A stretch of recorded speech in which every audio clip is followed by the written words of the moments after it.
प्रत्येक व्यक्ति अपने जीवन में कुछ लक्ष्यों को निर्धारित करता है, जिससे वह अपनी योग्यता और अपनी प्रगति की परख करता है। यदि लक्ष्य हासिल नहीं होते हैं तो वह अपनी कमियों को देखता है, उसमें सुधार करता है और फिर उन लक्ष्यों को हासिल करने की कोशिश करता है। कई लोग अपने लिए लक्ष्यों को निर्धारित करते हैं और उसको पाने के लिए रणनीति भी बनाते हैं, लेकिन वे असफल होते हैं। तो आज हम भगवान बुद्ध से जुड़ी एक प्रेरक घटना के बारे में बता रहे हैं, जिसमें आपके लिए एक संदेश है। भगवान बुद्ध को जब ज्ञान की प्राप्ति हो गई, तो फिर वे संसार को उस ज्ञान से आलोकित करने निकल पड़े। भगवान बुद्ध किसी गांव में जीवन के विभिन्न आयामों पर प्रतिदिन व्याख्यान देते। उनके प्रवचनों में जीवन का सार छिपा रहता। उनकी बातों को लोग बहुत ही गौर से सुनते थे। एक व्यक्ति बिना नागा किए उनके व्याख्यान सुनता।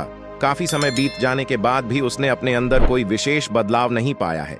इससे परेशान होकर वह एक दिन बुद्ध के पास गया और बोला कि वह लंबे समय से एक अच्छा इंसान बनने के लिए उनके प्रवचनों को सुनता रहा है, लेकिन इससे उसे कोई विशेष लाभ नहीं हुआ। वह एक अच्छा इंसान नहीं बन पाया, उसमें कोई बदलाव नहीं आया है। उसकी बातों को सुनकर बुद्ध मुस्कुराए। उन्होंने उसके सामने उसके गांव का नाम, वहां तक की दूरी, वह वहां कैसे जाता है आदि जैसे प्रश्नों की झड़ी लगा दी। जब बुद्ध ने उससे कहा कि क्या वह यहां से बैठे बैठे अपने गांव पहुंच जाएगा, तो वह झुंझला गया।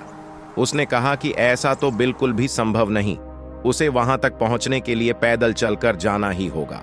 इस पर भगवान बुद्ध ने कहा कि अब आपको अपने प्रश्न का उत्तर मिल गया होगा। यदि आपको अपने गांव का रास्ता पता है, लेकिन इस जानकारी को व्यवहार में लाए बिना वहां नहीं पहुंचा जा सकता है, उसी प्रकार यदि आपके पास ज्ञान है और आप इसको अपने जीवन में अमल में लाए बिना एक बढ़िया इंसान नहीं बन सकते। ज्ञान को अपने व्यवहार में लाना आवश्यक है। इसके लिए आपको दृढ़ निश्चय के साथ निरंतर प्रयास करना होगा। कथा का सार यही है कि ज्ञान को व्यवहार में लाए बिना लक्ष्य की प्राप्ति नहीं की जा सकती है। लाइक, शेयर और सब्सक्राइब करना ना भूलें। और अगर आपके पास कोई सुझाव है तो कमेंट बॉक्स में जरूर बताएं। नमो बुद्धाय।